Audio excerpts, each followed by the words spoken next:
Alright everybody, so in case you're wondering why this video is long as shit compared to the first part, that's because I combined both parts into this single video. So in case you want to skip around and to part 2, and this is not your first time watching the reaction or just whatever, I will put chapters down in the description or at the bottom of the bar. If you probably know how chapters work, but you can skip to part 2 right away. If not, go ahead and enjoy this long ass video, okay? And in case you're interested, at some point in the foreseeing future, in the next week or two after this video uploads, ENHYPEN is getting introduced. I'm gonna watch the anime on the Patreon, and in case you are interested, I am listening to all their albums with the boys. We are currently, at this time of recording, at Border Carnival.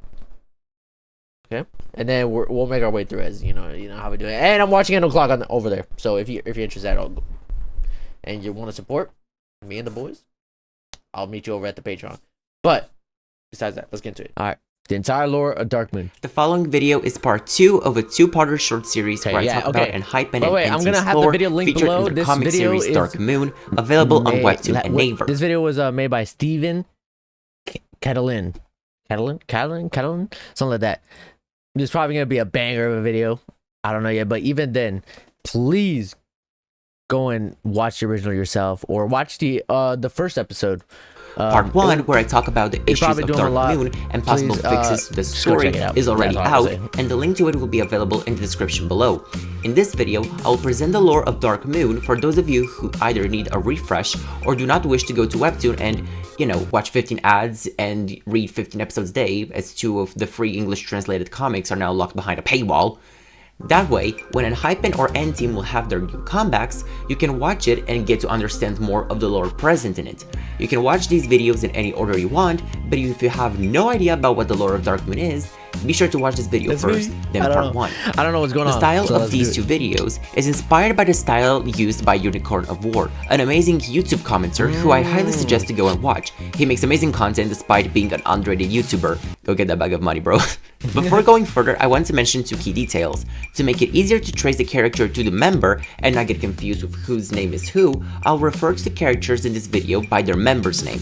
This means Heelai will become Heesung, Solon will become Sunghoon, Khan will become K, and so on. The second thing I wanted to mention is that we will reference only the Blood Altar, Grey City, and Children of Vanfield, as Blood of Vargar is now out in English, and its events can be summarized with the information we received from the flashbacks in Blood Altar, and which of Yarasa and 2 Moons are not out as of the making of this video. The last MV of ENHYPEN is no doubt in Daydream, while for N-Team it is Yuki Akari and Deer Hunter. So, without further ado, let us start the lore. Chapter 1, The Rise of the First Vampire Lord, 17th century. Okay. I'm ready to see what's up, vampires. The story starts in the 16th century in a kingdom far away called Ashaha. This kingdom... Ashana. Okay, my fault. Hold on. I didn't mean to... 16th century in a kingdom far away called Ashaha. This kingdom was guarded by the spirit of the wolf god Vargar and ruled by the royal family, who are known to possess shamanic magic. Sorry for pausing again. It's not gonna happen too much, but I'm gonna try to remember as much as I can. Hopefully, some of you guys can summarize or let me know if I forget something. I don't know how it's gonna go, but let me know. For decades, if not by the royal family, who are known to possess shamanic magic. For decades, if not centuries, this allowed the coexistence of vampires and werewolves within the walls of the kingdom, something that was otherwise impossible. In its most recent times, the kingdom was ruled by a widowed queen who was also raising her only daughter, a little girl named Selene. Due to her responsibilities in ruling the kingdom, the queen assigned a playmate to Selene, the son of a noble family named Heesung.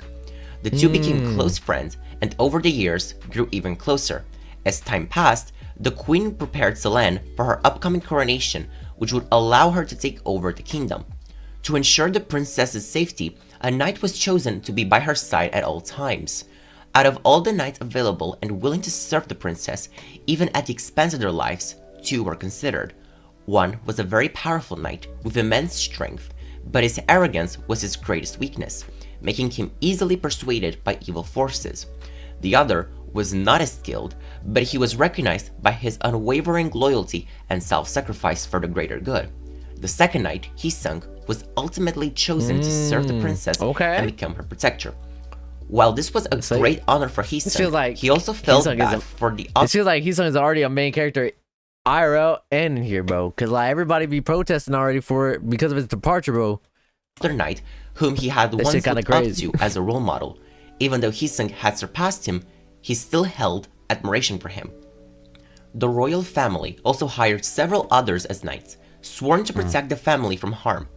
Among them were Jae, a soldier from the neighboring kingdom of Rode, Jake, a knight from the kingdom of Kashal, Nikki, an officer from the palace, Sunghoon, the heir of the Glasto estate, along with his cousin Suno, and lastly Jungwon, a royal steward. The princess lived a peaceful childhood, learning everything that would help her when she would become queen, thanks to her tutor Marge, the royal librarian. However, despite her privileged life, Selene did not look forward to the strict traditions her mother was pushing her towards. One of the things she disliked the most was the idea of an arranged marriage. Selene believed that marriage should be for love, not for political or economic gain. She confided in Heesung, who was always by her side, offering moral support. He reassured her that everything would be okay and that she would marry a wonderful prince, though his words clearly hinted at his own feelings for her. When Selene was about to speak to her mother about rejecting the latest marriage proposal, she nearly fainted from exhaustion. Like her ancestors, Selene was born with shamanic magic, but hers were far stronger, making it difficult for her to control them. This often left her in a weakened state, suffering from frequent dizzy spells. A few hours after rejecting the proposal from the neighboring kingdom, Selene encountered Chancellor Dardan, who was pleased to hear that she had refused the marriage. Dardan was known for his obsessive crush on Selene and frequently pursued her, disregarding her clear rejections and personal boundaries. Assuming that her lack of affection towards him stemmed from his lower... Wait. I want to have everybody from Ant Team up on my other monitor. Just so in case they name drop, because I haven't gone over Ant Team yet. Just in case they name drop one of them. I want to know. I want to make sure I know which one of them. Okay? Like right now. As a non-royal, he became increasingly desperate. This time, Dardan's obsession turned violent. He assaulted Selene, prompting her to slap him, and moments later, Heesung arrived and pushed Dardan away from her. After the altercation, Selene lost consciousness and was immediately taken to her bed, where the medics were called.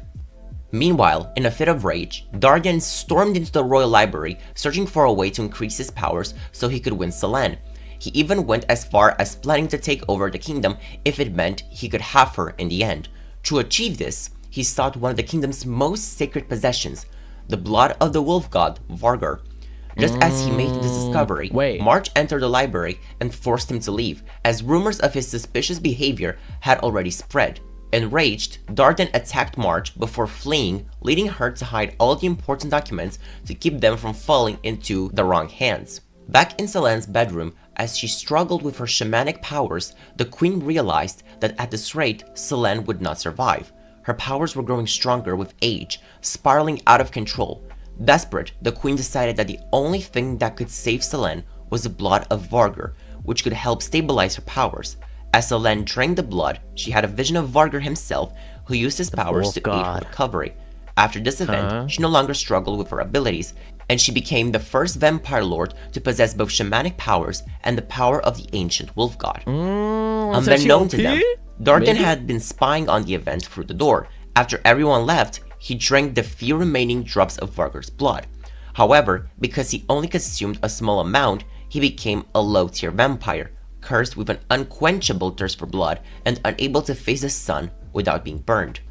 A year later, despite his initial setback, Dardan managed to build an army from the victims he had bitten. He also gained support from a group of renegade soldiers who harbored hatred for the kingdom's current ruler, seeking revenge. Among them was the former knight who had lost the opportunity to become Selene's protector. Dardan's plan to overthrow the kingdom became widespread, prompting the royal family to take precautions. To strengthen their forces, Selene's blood was used in a transfusion, turning the royal knights and March into vampire lords with special abilities, which was also shown in the flashback scene of Drunk Dazed. Additionally, Selene's extraordinary powers were... what the fuck? Hold on! That's tough. Okay. I see what y'all do. Additionally, Selene's extraordinary powers were sealed inside the blood altar, set to return to her once she completed her coronation.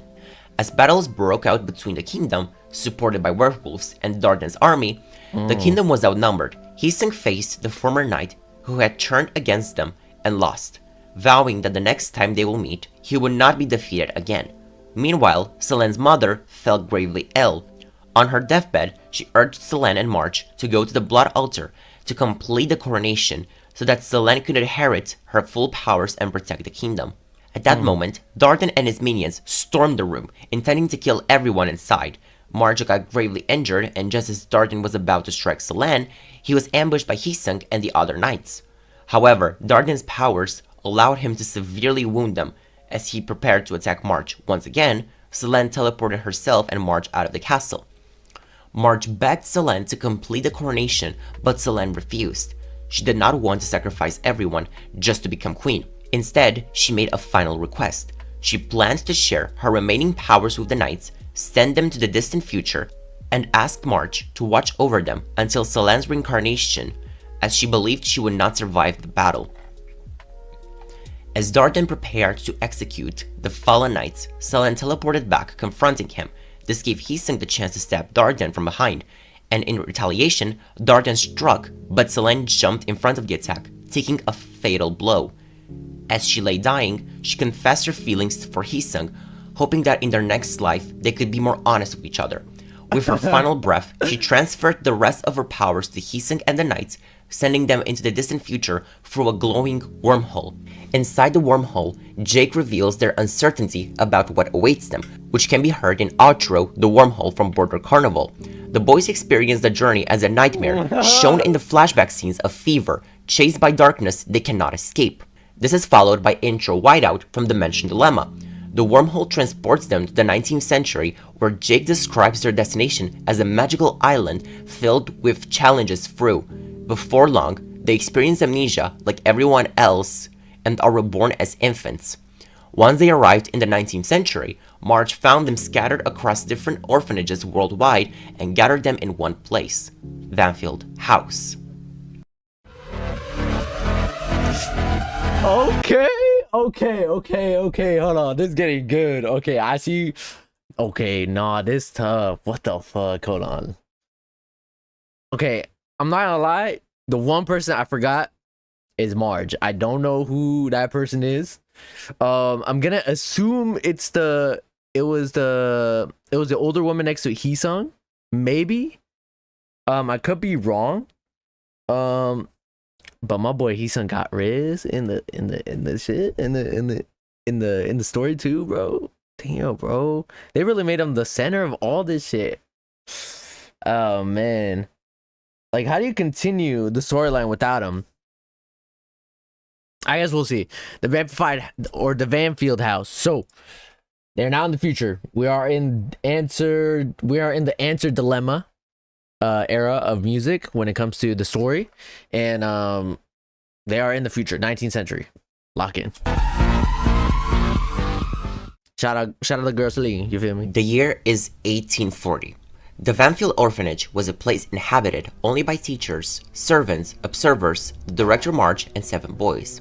To create the illusion that the boys were normal, March decided to turn some of the more important staff members into vampires. Just like in other depictions in media, vampires were labeled as immortal creatures, and the same applied to March and the 7 young boys. March also required the boys to take pills that stalled their growth so they could remain at the orphanage for as long as possible. Frequent checkups were conducted by the staff, who monitored the boys' teeth and recorded their progress in reports. This can be seen in Give and Take in Korean version when the boys are lined up for checkups. Thanks to the comfortable environment and the staff's devotion. Sorry, I was talking over that part. Let me go back. Checkups. Thanks to the comfortable environment and the staff's devotion, the boys lived happily at the orphanage, in a similar fashion to that of Miss Peregrine's Home for Peculiar Children. Over the years, several people arrived at Vanfield, making the boys' otherwise mundane lives more entertaining. However, as time passed, they noticed that several members of the normal staff, those they had grown close to, began showing signs of illness. Eventually, these staff members would leave their positions at the orphanage and the boys would never see them again. Due to the orphanage's nature, the boys had no idea that these people were actually growing older while they themselves remained unchanged. 50 years passed. Yes, you heard it correct. 50 years have passed. Yet the boys remained young and energetic, unaware of how the world outside was changing. To keep them engaged, the orphanage slowly introduced new activities and items. One of these activities was woodblock carving, which piqued Suno's interest. He would spend hours in the orphanage's workshop creating as many pieces of art as possible. One day, Nikki and Jungwon took some of Suno's woodblocks and started a small fire in the garden to cook potatoes. Yes, this is actually the reason why. Which enraged Suno. As payback, he forced Nikki and Jungwon to carve wood for him so he could complete his greatest masterpiece. During the activity, Jungwon accidentally cut himself, leaving the boys in awe. A staff member noticed and immediately took Jungwon inside to be bandaged. That evening, the boys observed that their usual pills had changed, now accompanied by a liquid medicine. Suspicious, Jake decided not to take the pills. Later that night, he experienced an intense craving for blood, and he approached Jungwon and asked if he could bite his finger and drink his blood, eventually allowing Jungwon to do the same. March soon discovered that some of the boys were building an immunity to the pills, though in reality Jake and Jungwon had simply stopped taking them and had begun drinking blood. In response, she ordered an increase in their dosage. The next morning, while playing in the garden, Jake and Jungwon decided to play with the ball. Suddenly, as Jake threw the ball, it burst into flames midair. Jungwon, startled, dodged the fireball and in an instant teleported into a tree, shocking everyone present. Jungwon was taken to the infirmary, where he learned that he had healed unusually quickly from his previous injury. Concerned about the boys' safety during playtime, the staff decided they would now be under constant supervision. The increased monitoring and pressure to take the medicine made life at Vanfield feel more suffocating. The boys were forbidden from expressing their emotions, Jungwon was not allowed to run anymore, and Suno started displaying erratic behavior, a stark contrast from his usual sunshine personality, which is also kind of why in Given and Taken, Suno, the IRL Suno, acts very depressed. Like, this is, I think, the reason why the boys' growing frustration eventually reached Heesung, who snapped at them, only to realize they hadn't actually spoken out loud. Meanwhile, Sungkun and Jae attempted to relieve their stress through sparring, which led to a shocking revelation. Jae possessed immense strength, capable of breaking objects with ease and unintentionally harming those around him. Concerned, the staff added a tranquilizer to the boys' medication. They later described how the pills made their minds feel hazy. This can be seen with Heesung in Given and Taken Korean. Nikki, terrified of taking the pills, hesitated.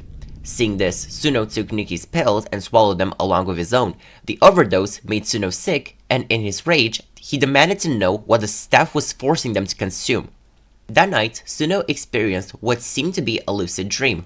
A lucid dream! In this vision, he saw himself hanging upside down from the ceiling, watching as Sungkun, covered in blood, was mesmerized by the full moon. To his shock, Sungkun transformed into a werewolf. Dismissing it as a mere hallucination, Suno thought nothing of it. The next morning, was mesmerized by the full moon. To his shock, Sungkun transformed into a werewolf. Dismissing it as a mere hallucination, Suno thought nothing of it. The next morning, the boys awoke in their room and Suno recounted his dream. Strangely, Sungkun felt as if he had been physically beaten and even found marks on his hands. Meanwhile, the orphanage was in turmoil over the sudden deaths of several staff members, allegedly attacked by a wolf. The boys wished to attend the funeral, but were denied by every adult. Determined, Heesung and Jungwon went directly to March to ask for permission, but instead, she punished them, locking them in a room until they learned to behave. While confined, they discovered a hidden passage inside their room, used by the staff to reach the lower levels of the orphanage. There, they uncovered experiment logs detailing their medication and dietary intake. Terrified, the boys began to suspect that they were being bred for a specific purpose. Choosing to remain silent about their discovery, they decided to stop consuming anything given to them by the staff, as their food was also drugged with the medicine. To their surprise, Jungwon and Heesung realized that despite not eating or drinking for days, they did not feel hungry or thirsty. They shared their findings with their brothers, and one by one, the boys stopped taking their medication. As a result, they gradually became sensitive to sunlight. As depicted in the flashback scene from Pendxng, one day, while playing outside, Nikki struggled to retrieve a bowl that had rolled out from under the shade of a tree. Meanwhile, March frequently left the orphanage for so-called business trips, which were actually extermination missions. Alongside her vampire staff members, she hunted down low-tier vampires that ventured too close to Vanfield.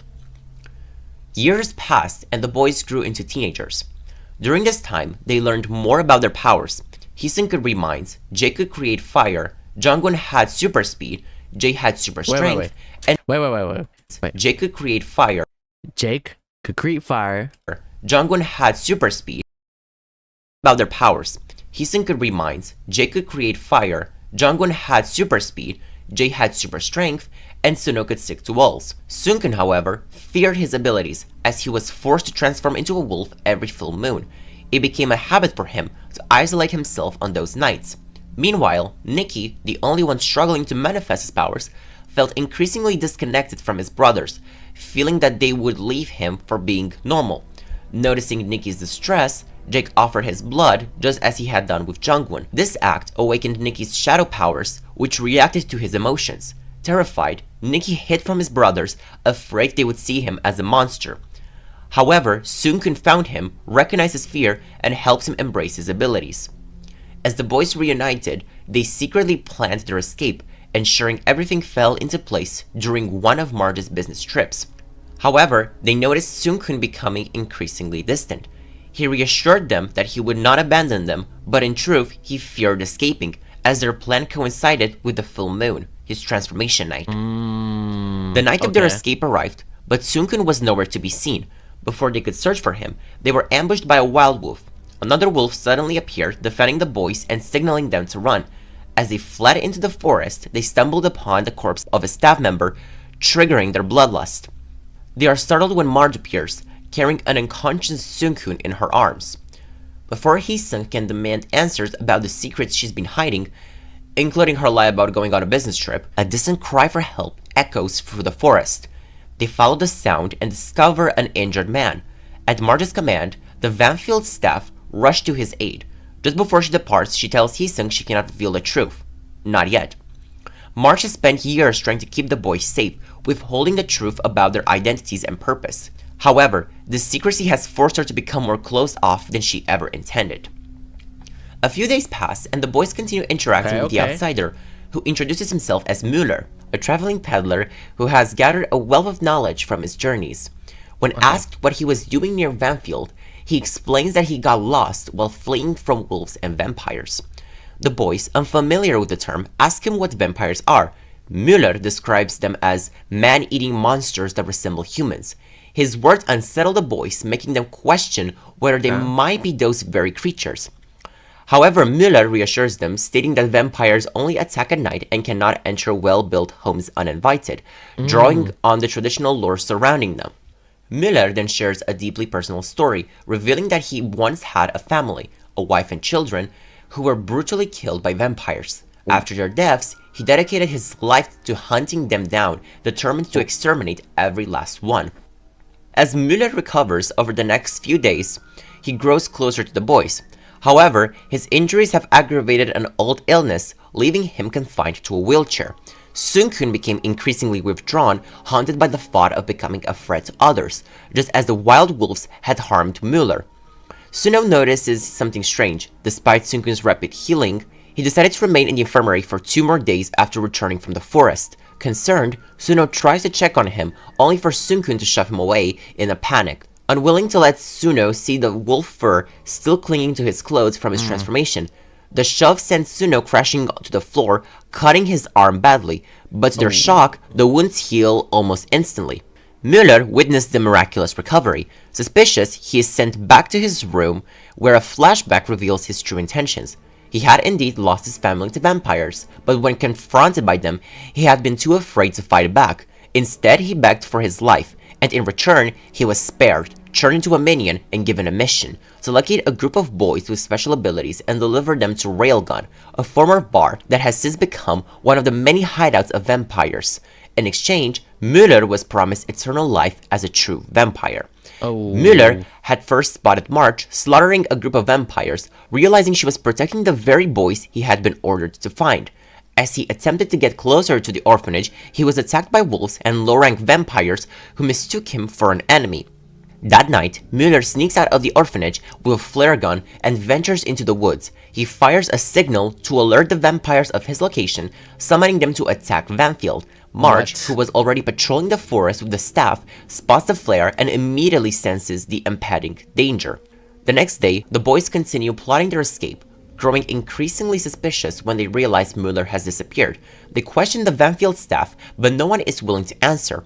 Determined to find the truth, they set out to search the orphanage's hunting cabin, hidden deep in the woods. Upon reaching the cabin, they discover a horrifying sight. Müller, bloodied and beaten, surrounded by Marge and the Vanfield staff. Horrified, the boys attempt to free him, but before they can, the low-tier vampires arrive. In a desperate move, Müller betrays them, revealing their location to the vampires. In response, Marge shoves Müller into the horde. The vampires tear him apart, buying the boys just enough time to flee back to the orphanage. But as they escape, Marge realizes the truth. Her actions have turned the boys against her. Back at the orphanage, chaos erupts as the vampires break in. There goes that theory that basically vampires cannot enter well-built houses. Nope. The boys fight desperately to defend themselves. Realizing that the orphanage is no longer safe, they decide to flee. But Hee-sung suddenly collapses, overwhelmed by the flood of emotions and thoughts invading his mind. Meanwhile, Nikki, in a surge of instinct, unleashes his shadow powers, striking down a vampire before stabbing it through the heart. In the frenzy, his attack also lands on Marge, who had been trying to hold the creature back. As the boys regain control over their emotions, their abilities fully awaken, allowing them to wield their powers without restraint. In a decisive move, Jake sets the orphanage ablaze, ensuring that the vampires are trapped inside. Inside the burning orphanage, Marge watches as the boys disappear into the night. With sorrow in her eyes, she whispers an apology to the boys, to Selene, and to herself for failing to protect them the way she was meant to. As the flames consume Banfield, the boys leave behind the only home they have ever known, which can be seen in Tame Dash Japanese version and the first quarter of Fatal Trouble. The boys start to wander through the woods, embracing their long-awaited freedom, yet unsure of what comes next. As revealed in Outro Cross the Line from Border Day 1 and Intro the Invitation from Border Carnival, although lost and afraid, they vow to stay together, because in this world, they can only trust each other. As shown in Let Me In from Border Day 1, they make several attempts to coexist with humans, only to face rejection time and time again. People fear them for what they are, deepening the boys' sense of isolation. Finally, as shown in Interlude Question from Dimension Dilemma, their journey leaves them questioning their place in the world, drifting without a purpose. Oh shit, wait, okay. So... Damn, okay, so then they go solo. Okay, so what I did with the Sin Vanish, right, is I looked into the lore while I was listening to the album. I was like, you know, paying attention. So I'm gonna assume now that the girl is later found and she is traveling around with Hee-sung and then the guys, because I remember there being like the witness statements. It's all about a guy and a girl. So I'm gonna assume Hee-sung and Selene eventually find each other, and they kind of like maybe are in love at this point, or like, or somewhere along the lines. So like things are going good. Who knows when that takes place though? Probably like, obviously it's like after like the 20th century. But like, okay, I see the vision. Now I need to know when Anting comes in, because all I've seen is ENHYPEN, and like I swear I thought Anteam was like wolves. But like Sung-hoon is also a wolf, if I'm not mistaken. Right? Like Sung-hoon is the one that turns into, I don't think it's Nikki. I think Nikki, something else is Nikki. Maybe it's because I think it was Nikki was unable to turn or to use his powers, I'm pretty sure. I might be wrong. Correct me if I'm wrong. But, and then And then Sung-hoon is a wolf. Is able to transform into a wolf. And he saved them at that point. Okay. I'm getting it. I think I'm getting it. I think I'm getting it. Yo, RP my girl Mars. Happy. Alright, the romance untold. This section goes until 41. So it's a long section. A couple of years have passed. The Second year section. is 1920. The boys move into a grand mansion owned by a woman named Veronica, who agrees to hide them from the outside world. However, her relatives covet her wealth, and after a bitter dispute over her property, Veronica is poisoned. Why am I laughing? Upon her death, it is revealed that she secretly changed her will, leaving all her possessions to the boys. With nowhere else to go, they withdraw from society, isolating themselves within the mansion's walls. Over time, the solitude begins to take its toll. Hee-sung ceases to speak aloud, relying entirely on telepathic communication. Suno grows increasingly unstable. The once warm connection between the brothers starts to wither. Only Jake remains unaffected, watching in quiet horror as his family becomes distant, cold, and attached. Jake finds solace in an unexpected romance. He meets a girl named Barbara. Though their first encounter is less than ideal, she mistakes him for a goat thief. Over time, the misunderstanding fades, and the two grow close. Barbara believes Jake is the son of a wealthy man recovering from an illness that makes his hands perpetually cold. She fears that once he is healed, he will leave town forever. Hoping to make lasting memories with him, she invites Jake to the upcoming Halloween party. Meanwhile, a little girl named Sophie, running away from home, stumbles upon the boys' mansion. Initially, they try to send her away, fearing that their nature as vampires will put her in danger. However, Suno insists on letting her stay, commenting how the atmosphere of the group has warmed up since she arrived. Despite their reservations, the boys slowly begin to care for her, treating her like a younger sister, especially Suno and Sung-hoon. Elsewhere, Barbara prepares to leave town to meet Jake, but crosses paths with Matthew, the sheriff's nephew and an employee at her family's salon. Matthew has been obsessed with Barbara since she was a child, relentlessly pursuing her despite her constant rejections. Basically an alternate version of Darden and Solen. His desperation leads him to associate with the mafia, but after a failed deal, he is left with a broken leg, forcing him to walk with a cane. Barbara's family salon is also struggling. Liquor suppliers have raised their prices, making it difficult to keep the business afloat. One night, Matthew is approached with an opportunity. Someone is willing to pay a large sum of money if he can bring Sophie back. Unaware of the danger, Barbara meets Jake, who gives her a gift, a green bow. Touched by the gesture, she kisses him on the cheek before heading home. However, on her way back, Matthew, consumed by jealousy, assaults and accidentally kills her. To cover his tracks, he seeks help from his uncle, the sheriff. In the meantime, back at the mansion, Sophie would grow closer to the boys, in particular Sung-hoon, whom she would start calling Mommy. Why did I sound so aggressive? Still, Sung-hoon harbors doubt about whether keeping Sophie in the mansion is truly the right choice. Curious about how she found them, the boys ask Sophie about her past. She reveals that her father was taken by monsters. The boys initially suspect that Sophie's father may be dead, but she denies it. A couple days pass, and Sophie falls ill with a fever that does not respond to normal treatment. Fearing she may suffer the same fate as Veronica, the boys frantically search for a cure. Sung-hoon sneaks into the town under the cover of night to investigate whether Sophie would be safer there. He discovers a house filled with blood-stained clothes. Before he can investigate further, Sophie's drunken father Hans returns home, forcing Sung-hoon to quickly retreat. The next morning, Sophie confesses to Sung-hoon that despite everything that has happened, she must protect her father because it was her mother's dying wish. Meanwhile, Hans is framed for the murders of both Barbara and the liquor supplier who has increased the prices.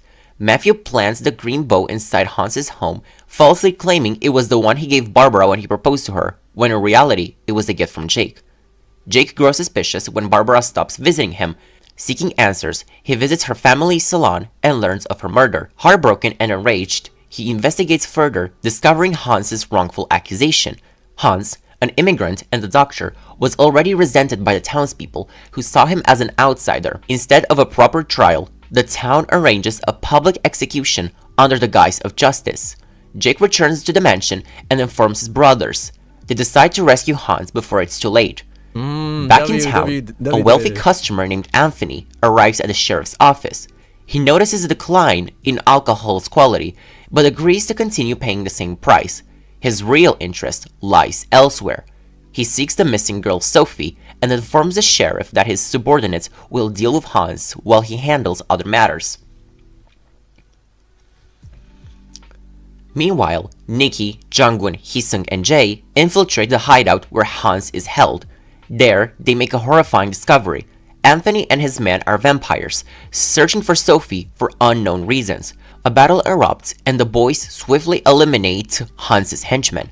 In the chaos, Hans escapes in the woods. Unbeknown to them, Matthew witnesses everything. Convinced the boys stole Barbara from him, he swears revenge.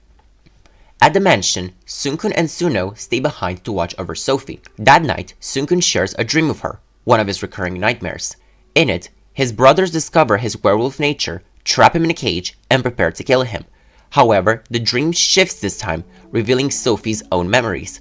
She recalls conversations with her mother, who once told her that Hans hated seeing his daughter change.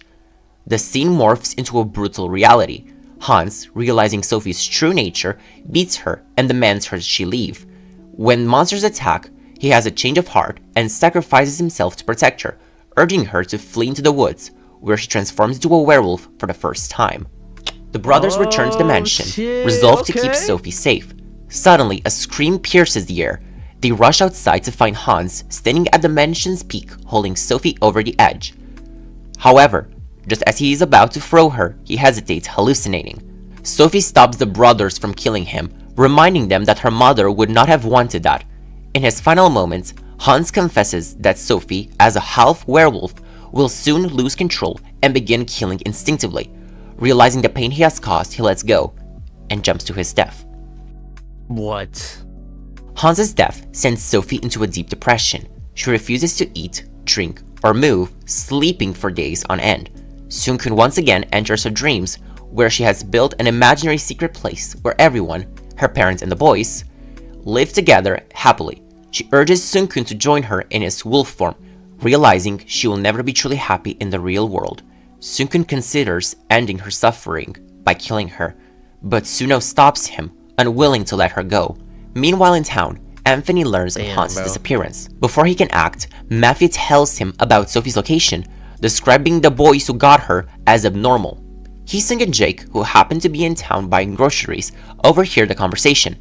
Anthony brings Matthew to the club, overhears all the information that Matthew has to offer him, but dismisses Matthew at the end, considering him simply drunk, and throws him into the dungeons, where low-tier vampires devour him. Before leaving the hideout, he sends a mysterious letter. That night, Jake, blinded by fury, goes along with Heesung to Anthony's hideout in secret and sets it ablaze, killing everyone inside in a fiery rampage. This event seems to parallel Lucifer from Memorabilia. However, once the adrenaline fades, Jake sees himself as a monster and breaks down, until Sophie reassures him that he's not, and reminding him that creatures like them have to survive through other means, even if those means are sadly unholy.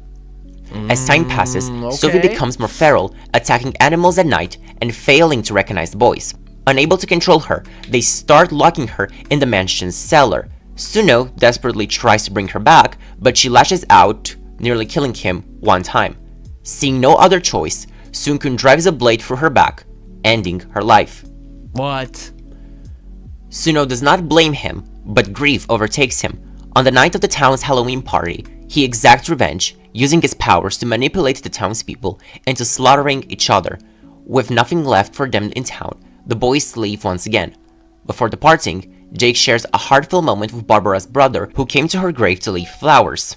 Years later, we learn the letter Anthony sent has reached its recipient, a powerful vampire who intends to reclaim the boys' mansion so it could be turned into another hideout for the vampires. After this event, we once again get another time skip. This time, 40 years have passed. It is now 1960, in the midst of the Cold War. The brothers have found refuge in Bashkmosha, choosing to no longer isolate themselves entirely from society. By day, they live seemingly normal lives, blending in with the humans. However, each of them secretly works as a fixer, using their unique skills in various fields. During the day, Heesung manages a bar called Viesxi. Sorry if I butchered the name. Jae is a taxi driver, Jungwon is a doctor, Jake is a pilot, Sunkun owns a cafeteria, Suno is a hotel porter, and Nikki owns a toy store. During one of their fixer missions, the brothers rescue a man named Anton, who claims to be a reporter but suffers from severe amnesia. Suno takes it upon himself to take care of Anton and, much like with Sophie, grows deeply attached to him, treating him almost like a pet. However, Suno also repeatedly uses his powers to extract information from Anton. Whenever Anton starts to recall fragments of his past, Suno erases his memories again, leaving him trapped in an endless cycle of forgetting. The rest of the brothers remain wary of Anton, believing it is too dangerous to keep him close, given their history with humans. However, Anton eventually regains a crucial memory. He must save his sister. This revelation steers something in Suno, reminding him of Sophie. Overcome with emotions, Suno insists on helping Anton despite the risks. One fateful day, Anton's memories return in full force when he witnesses a group of armed gangsters attacking two children. The boy is brutally killed before his eyes. From that moment on, Anton undergoes a drastic change. He becomes more reserved, secretive, and reluctant to share his true purpose. However, he confides in Suno and Heesung that he and his sister were once part of a covert spy training program known as the Cage. He reveals that he escaped the institution and posed as a reporter to gather information before returning to rescue his sister and fellow captives. Heesung refuses to assist him. Undeterred, Suno continues to help Anton in secret, monitoring his every move. Throughout their efforts, they uncover the existence of a new cage being built on the outskirts of Bashkmosha. Anton begins making calls to suspicious contacts, seeking allies. Eventually, he approaches the brothers again, asking for their help. All of them refuse except for Nikki, who was forced by Suno to help him. Despite their initial hesitation, the brothers are soon drawn into Anton's mission. A high-speed chase erupts as enemy vehicles pursue them throughout the city streets. The boys use their powers to destroy the pursuing cars, forcing Anton to acknowledge the weight of his actions. What happens next remains unclear. However, the aftermath suggests that the brothers were exposed as vampires, forcing them to flee Bashmosha. They eventually find themselves in a new city, where they are saved by a new girl named Chloe. Okay. By 1970, the boys have spent a decade hiding from the world. Chloe helps them seek refuge in an abandoned music shop where they remain secluded from society. Fearful of being discovered, they avoid leaving their hideout, an old and abandoned apartment. However, Chloe becomes their source of comfort, using music to bring them back together. Inspired by her, the brothers begin writing songs, some even dedicated to her. Chloe records them using a camera, storing the videos on cassette tapes. Over time, they amass hundreds of recordings. Among them, one song written by Sunkun stands out, Only If You Say Yes, with the alternate title, EXO. Years pass, and their love for... That's tough, okay. So, XO is a song written for Chloe, or about Chloe. Now, hold on, that's tough. That's a great way to actually tie up like the lore. Oh man. The Great Cities Run, we get to Anthem. Okay, that's gonna be in part 2, but like, hold on, I fuck with this. I ain't gonna lie, like, this is way deeper than I would have originally thought. Like, it ties in beautifully. Like, everything about this is just like smooth. I don't know. It like flows nicely. I love the lore. I'm in. I'm low-key excited for when I get to the anime. I ain't gonna lie. I'm excited. Chloe keeps growing. They start to attack each other relentlessly out of pure jealousy for their love for her. And due to the fact that unlike other humans, she decided to remain faithful and loyal to them, showing to them the possibility of coexistence with humans. One day, the brothers watch the news on an old CRT television, only to be met with a devastating announcement. The town's population has vowed to exterminate all traces of vampires. Any hope for coexistence is officially shattered. With no choice but to flee once again, they set their sights on Riverfield. However, before leaving, Jungwon insists they must find Chloe and take her with them. He reminds his brothers that she is important to them all and that he made a promise to protect her and bring her to Riverfield as well. Sunkun agrees, assuming Chloe would be waiting at the music shop. As they make their way through town, they reach a police checkpoint. The officers, tasked with identifying vampires, quickly recognize them, but keep their composure. Without warning, gunfire erupts. The brothers attempt to escape, but crash their car into the music shop. Once the gunfire ceases, the brothers retaliate, taking down the police first. Despite their severe injuries, they are still alive. Sunkun searches the wreckage of the shop, only to find it completely destroyed. Chloe is nowhere to be found. Amidst the rubble, Sunkun finds the exotape and plays it inside the car's tape player. As Chloe's song fills the air, the realization sets in. They must leave without her. Their love for her, unspoken and unresolved, must remain a memory. Damn. Another 2 decades pass. Bro, it is it's now just the late tragedy 90s. After tragedy with these As guys, we- bro. Like, every girl, it was Celine, who they'll probably be in the future. Then it was Marge, who was the protector from the past life into the new life. And then it was Barbara for Jake. And then it's Chloe. Like, damn, these bros can't catch a win. They can't catch a win. What the fuck? Another 2 decades pass. It is now the late 90s. 90s. As we can see with Future Perfect, the brothers Ooh. have reinvented themselves as powerful businessmen, living Okay. as wealthy CEOs and chaebols. Their company, Vesselsoft, manufactures airplanes resembling a corporation like Boeing. Despite their success, they cannot escape the lingering thoughts of Chloe. As reflected in No Doubt, moments of longing creep into their daily lives as they daydream about her, their love for her remaining undeniable yet forever out of reach. As the new millennium approaches, a grand celebration takes place at the company's headquarters. Outside the company, fireworks light up the night sky as the world ushers in the year 2000. However, beneath the surface, the brothers have already made their decision. They will erase their identities once again and disappear into the shadows. Then, in one final act of defiance, they destroy their own company headquarters, as depicted in Blessed Curse, obliterating every trace of their past. And just like that, they vanish once again. By this point, technology has advanced significantly, and the boys now find themselves in the digital age. As they travel towards Riverfield, something feels off. They begin experiencing strange flashbacks and deja vu-like sensations as if they've been here before. Their destination, being Detchless Academy, holds answers to their past and the truth about who they really are. Despite their efforts to recall the person they keep seeing in their visions, they don't recognize her, as depicted by the lyrics of Fatal Trouble. It feels as though fate has led them here. Okay. Jake in particular is convinced that their purpose will be revealed in this place and that they will finally reconnect with someone they've been searching for all along. As shown in Foreshadow from Manifesto Day 1, once that happens, he believes they'll be bound together no matter what. Upon arriving in Riverfield, the boys decide to enroll at Detchless Academy, a school where classes are held exclusively at night. Now, this is actually something different from the webtoon and the Wattpad version, but we're going with the webtoon version because it's easier to talk about this. But Never mind. My fault. keep in mind that that's why I mentioned the classes being exclusive at night. Okay. This allows them to blend in more easily among humans while avoiding suspicion. Within a short period, they rise to become the stars of the school's sports team, using their power sparingly but effectively, as shown in Pendxng, for example. That way, no one immediately assumes their true nature. However, a sense of unease lingers. As shown in the school scenes from Future Perfect, the boys can shake the feeling that they will soon be attacked again just as they were before, this time by low-tier vampires, lurking in the shadows. Before we continue following our vampire boys, we need to take a short detour. This part of the story marks the beginning of Blood Altar, and since werewolves play a crucial role here, it's the perfect time to introduce Grey City.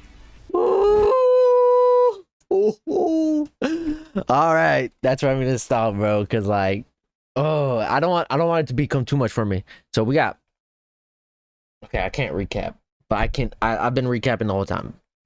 Like I was mentioning Celine, Marge, Barbara, and then Chloe. I ain't gonna lie, the best part or my favorite part so far, I would say the Chloe section. I ain't gonna lie, this section that we just went over, I kind of fuck with it. They like turned badass. It was pretty tough, I ain't gonna lie. So that's where I'm gonna stop it. I'm excited, bro. All right, now we're at the halfway point. Technically, the Grey City. This is Anteam's backstory and lore. So we're about to learn about Anteam's backstory and lore. So it's about a time to lock in. We have a long way to go. 50 minutes of video. So let's lock in and let's learn about the Gray City Anteam's backstory. So I know a little, I still remember quite a Gray bit. So City let's lock in. takes place a few years before the events of Blood Altar, during a time when cell phones were still common. Nicholas, EJ, and Taki, along with their caretaker, Jiri, played by Gentaro Sagakuchi in the MVs, moved to Grayville in search of a normal life, or at least. By the way, saying this now, Anteam is coming in season 2 of their first time hearing. Season 2 of their first time hearing, which is around July time, July 2026. But Anteam is like in August or July. I don't know. I think because we're starting at the end of July, so in August. So expect Anteam in August. I'll cover them solo, and then after I make my way through the discography, I'll bring them to the boys because it just works better. More reactions for you guys, more content for you guys. So that's how we're gonna do it. Only for boys, for groups, we're gonna do it like that. For anybody like girl groups, you'll just get the guys because I've already gone through a lot of the girl groups, not the boy groups though. So Something close to it. Okay. Nicholas moved to Grayville in search of a normal life, or at least something close to it. Nicholas and Taki are siblings who once lived in the same werewolf clan. However, after a vampire attack, they were forced to flee, leaving behind their wolf pack and parents. While on the run, they were discovered by Jiri, who took them in. As they travel the world, looking for ways to coexist with humans, they meet EJ, a struggling real estate agent who scammed them into buying a house that already belonged to someone else. Despite this, Jiri recognized that EJ wasn't truly bad, just desperate to survive in a harsh world. Seeing potential in him, Jiri invited EJ to join their pack, which he gladly accepted. Jiri, however, carries his own tragic past. He is the sole survivor of a former wolf pack he once shared with his brother. Back then, werewolves and vampires were in constant conflict, and in a desperate bid to survive, Jiri's brother betrayed their pack. He offered their people to the vampires in exchange for his and Jiri's safety. Overcome with raging grief, Jiri killed his own brother, though it did nothing to bring back the fallen. Ever since, Survivor's Guild has haunted him, driving him to protect every werewolf he meets, ensuring no one else suffers the way he did. Upon arriving in Grayville, the group found shelter at an inn run by Mary, an elderly woman, and her adopted son, Kay. Kay was quiet and withdrawn, a result of years of bullying. Because of his differences, people labeled him the devil, which affected his reputation in the town. Despite the rumors surrounding him, his mother still showed unconditional love for him. One of Kay's biggest tormentors was Croc, the son of a powerful businessman who controlled most of Grayville. Croc used his father's influence to blackmail others into submission, ensuring no one stood up to him. When Kay refused to join his gang, he was ostracized by the entire town. When Nicholas, Taki, and EJ learned of Kay's suffering, they stood up for him, forcing Croc and his gang to back off. They also befriended Kay, recognizing that he was just like them, an outcast. Initially, Kay feared that their friendship would bring them trouble, but after their constant reassurance, he finally let his guard down. At night, the boys would sneak away to an abandoned factory on the outskirts of town, using it as a safe space to transform into wolves and train for future battles, especially if vampires would ever return. As time passed, Croc began to suspect that Nicholas and the others weren't humans. Once he realized they were dangerous, his confidence crumbled and the town turned against him, bullying him instead. His father, furious that Croc ruined his reputation, including his, during an important business deal, physically assaulted him. Meanwhile, the boys learned that the abandoned factory had been sold, so they decided to spend one last night there before finding a new hideout. But that night, Croc spied on them and caught them transforming into wolves on camera. Just as he was recording, Kay caught him lurking nearby. At the same time, Nicholas sensed something strange in the woods, a presence similar to a vampire, yet different. Rushing in alone, he encountered a silver wolf, stronger than any werewolf he had seen. Yet strangely, it neither smelled like a vampire nor a normal werewolf. Nicholas fought the silver wolf, but after a while, it backed away and disappeared into the forest. A few days later, if I'm not mistaken, the wolf is Sung-hoon, right? I'm pretty sure it's Sung-hoon, right? Croc went missing, triggering a police investigation. Because of their history of conflict, Kay was labeled the main suspect and placed under arrest. The boys desperately searched for Croc, hoping he was alive, but Taki was the one who found him, sadly dead. When they examined the body, they discovered bite marks on his neck, proof that he was killed by a vampire. The panic has set in. The vampires had found them again. Jiri was devastated at the news, but relieved that Krok's corpse was discovered, clearing Kei's name. Around the same time, 2 new students transferred into Nicholas and EJ's class, Maki and Yuma. The boys immediately recognized their scent. They were werewolves. However, the official report on Krok's death was manipulated. Although he had vampire bite marks, the authorities claimed his body was too damaged to identify the cause of death and blamed the wild wolves instead. Behind the scenes, Krok's father struck a deal with vampires. He offered them the abandoned factory as a safe house, and the vampires revealed Krok's phone, which included the footage of Nicholas, EJ, and Taki transforming into wolves. Believing that the boys were responsible for his son's death, he lured them into a trap. He contacts the boys and informs them to come to the abandoned factory if they don't want the video of them transforming to go public. Despite knowing the risk, the boys choose to confront him. Inside the factory, they found themselves ambushed by Krok's father and his men, but just as things turned deadly, the Silver Wolf returned. It attacked Krok's father, who in a panic, accidentally shot his own henchman. The Silver Wolf destroyed Krok's phone, erasing the evidence of their true nature. As Krok's father fled, the boys were left wondering who was the mysterious Silver Wolf. Although Kei was released, he remained under police surveillance, forcing him to skip school and isolate himself.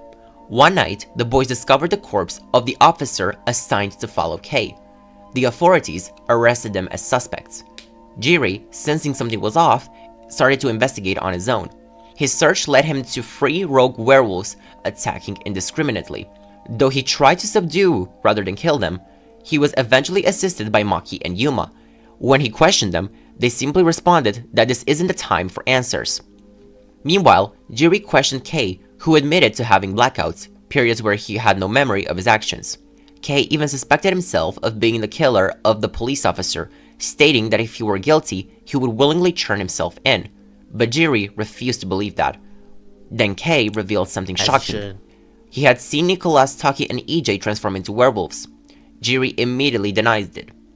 Later that night, the boys snuck out to uncover who was behind the town's recent murders, only to be ambushed by possessed humans with cold, dead red eyes. Forced into the abandoned factory, they came face to face with the vampires. It is revealed that the vampires had infiltrated Greyville to capture werewolves as test subjects. With Jiri and the Silver Wolf's help, a brutal battle broke out. The boys fought back, driving the vampires away. The Silver Wolf then reveals his true identity to the boys and Jiri, Kei. He expressed uncertainty regarding his true identity, but Jiri reassures him, welcoming him into the wolf pack. The vampires, retreating, killed Krok's father and reported back to their leader. They revealed that among the wolves they have discovered, one stood out, the Silver Wolf, a possible descendant of the very first wolf clan. After Kei grows closer to the boys and Jiri, he is contacted by Maki and Yuma, who reveal their true mission in Greyville. They came not just... So ENHYPEN has nothing to do with this storyline right now. I ain't gonna lie. The way he's explaining it, from my understanding, I ain't gonna lie, I'm a little lost on their storyline. But I think that's because he didn't elaborate, like at the beginning, he went in depth on who each character was. But on like for Anteam, I think because he's slowly going, or like he's fastly, like swiftly going through it, he's like, it's hard to like grasp who's who without names and stuff. So like I'm getting a little confused. To observe the crimes that have taken place, but to rescue the 3 werewolves who had attacked Jiri earlier. Just like the humans, these werewolves had also been brainwashed by the vampires. However, Maki and Yuma decided to not trust Jiri completely with the details of their plan. They know what Jiri's brother did years ago, and because of that, they hesitate to rely on him fully. When they ask for the boys' help, the group does not immediately give an answer. Kei is conflicted. He fears that fighting the vampires will lead to all of them having to leave Greyville, something he is unwilling to do. He does not want to abandon Mary, the only family he has ever known. This causes a rift between him and the rest of the group, and Kei isolates himself from the others. During his alone time, his heightened sense of smell detects something alarming, a large army of vampires rapidly approaching Greyville from the mountains. As Kei realizes the incoming threat, the vampires arrive, launching a full-scale attack on the town. Terrified citizens flee for their lives, while Jiri, the boys, and Maki and Yuma step in to evacuate as many people as possible before preparing for battle. At the inn, the leader of the vampires finally reveals herself, bringing with her a possessed Mary. She does not attack Kay immediately. Instead, she speaks directly to him, trying to lure him out, awakening his buried memories. Kay suddenly remembers who he truly is. Long ago, Kay was a member of the very first clan of wolves. He was meant to become the leader of the clan at a young age, his coronation set to take place during the winter. However, the event was interrupted when the vampire leader invaded with her forces, sparking a bloody war between vampires and werewolves. Oh shit. The wolves lost. Yeah. Amid the chaos, Kay's mother, though gravely injured, managed to flee with him into the frozen wilderness. She carried him as far as she could, but eventually her wounds and exhaustion overcame her.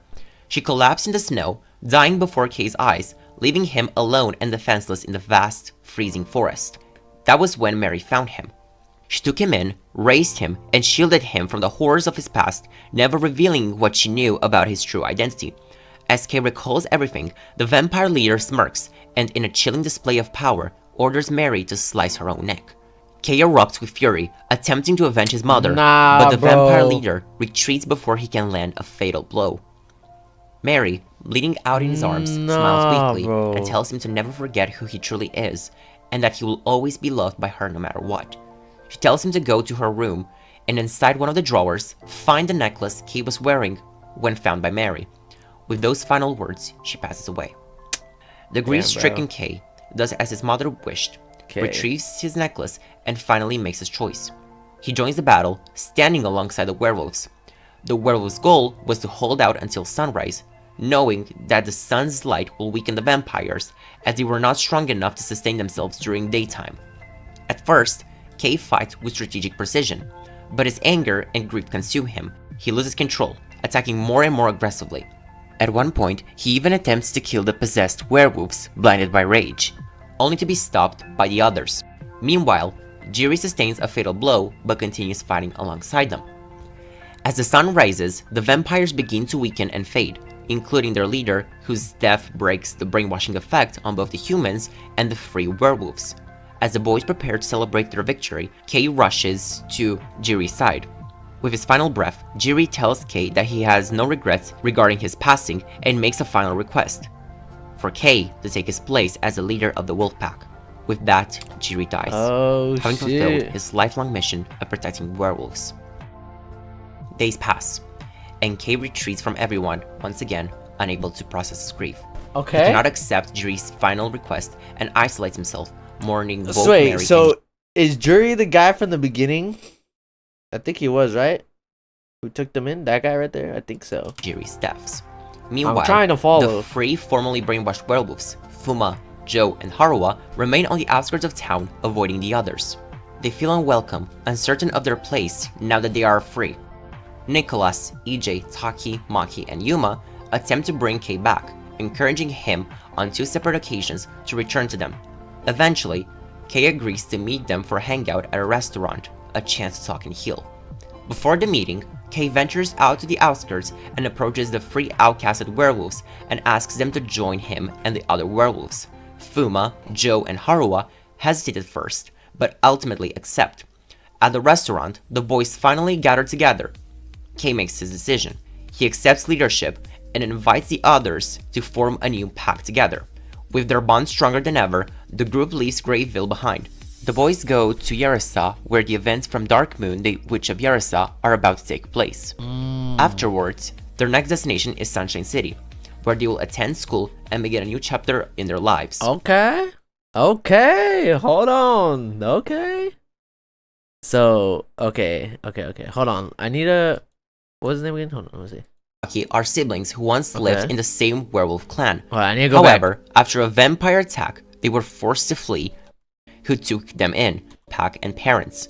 While on the run, they were discovered by Jiri, who took them in. As they travel the world, looking for ways to coexist with humans, they meet EJ, a struggling real estate agent who scammed them into buying a house that already belonged to someone else. Okay, so Jiri took them in, and then he died. But he's also in the music videos. That's cool. That's cool info to know. Hold on, okay? So now, chapter 5, the blood altar, and then it ends off at the return or something. Main story. So I'm guessing this is where the anime takes place, right? Possibly? Because, like, it looked like It they were is in the school. 21st century. The new school year begins at Pendxng Academy, an elite institution known for its strict security measures that keep students safe from outside threats, mainly vampires. Although classes have already started, a new transfer student arrives. Soha, a girl who specifically chose Pendxng because of its night classes. Upon her arrival, the teachers warn her about a recent murder caused by a vampire and advise her to stay within school grounds for her own safety. Soha assures them that she'll be careful. On her way to the dormitory, she has a brief but memorable encounter with a mysterious boy. Their exchange is short, but something about it lingers in the air. However, before she can dwell on it for too long, the boy excuses himself and disappears down the hallway. Once she is alone in her dorm room, Soha finally allows herself to celebrate. She has succeeded in getting admitted to Pendxng Academy, but for her, this is more than just a school. This is a mission. Soha comes from a small village, a place that never truly accepted her. Even though her parents were human, the villagers ostracized her, believing she was a vampire.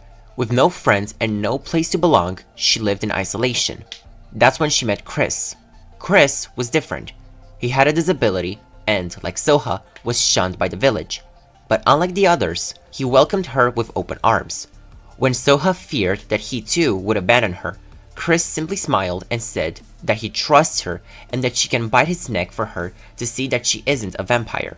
Their bond grew stronger, bringing Soha the only warmth she had ever known.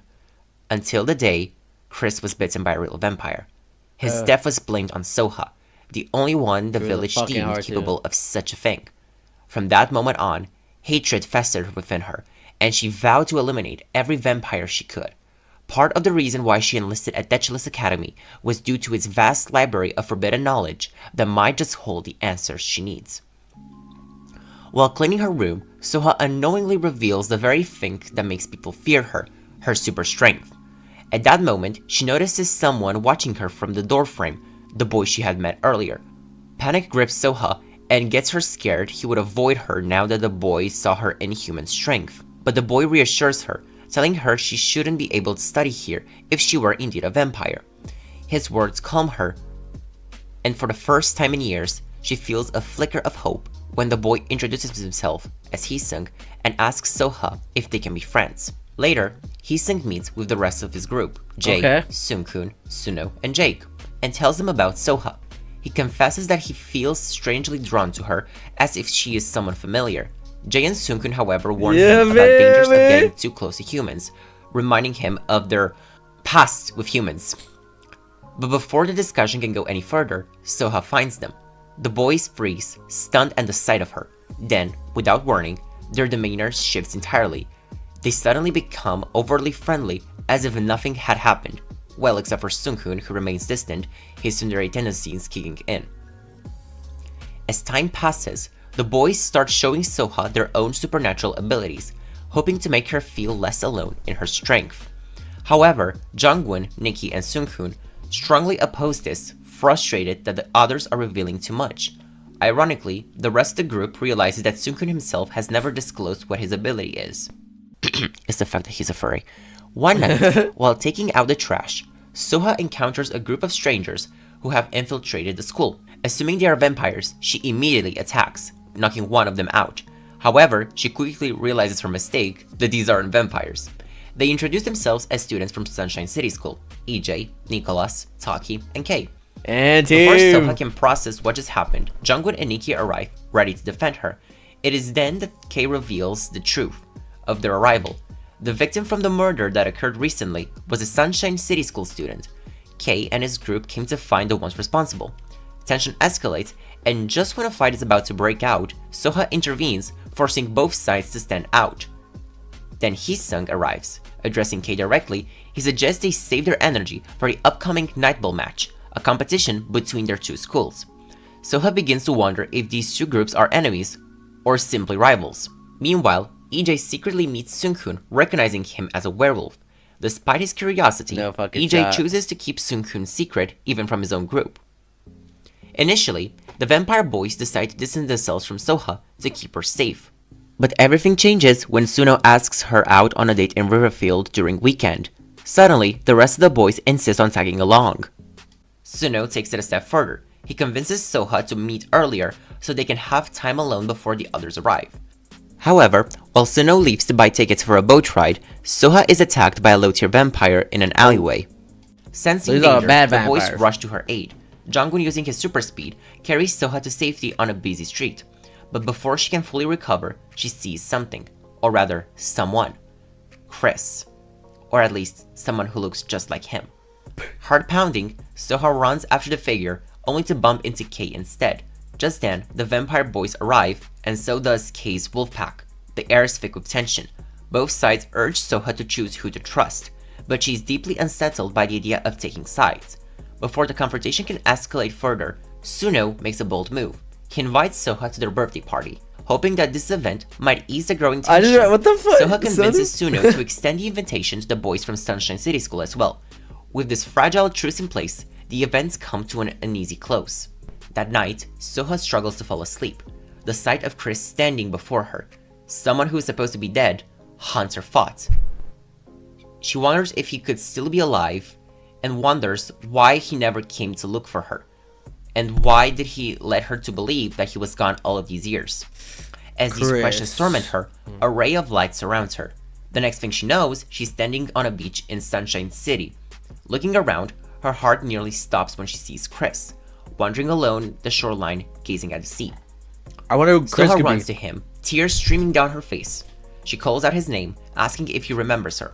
Wait. Desperate, she reminds him of their childhood, how they grew up together, and how he once disconnected her to prove she wasn't a vampire. Chris turns to her, his expression unreadable. Then after a long pause, he finally speaks. Of course I remember you. Got killed by a Before she can process his words, everything fades to black. Soha jolts awake in her dormitory, her breath shaky. It was just a dream. Or was it? Driven by desperation, she rushes to the beach, hoping to see him again. But when she arrives, Chris is nowhere to be found. Before she can process the harsh truth, the sound of howling wolves echoes across the shore. Her body stiffens as she sees a pack of wolves standing nearby. As she cautiously backs away, she bumps into someone. It's Kay. He looks different tonight.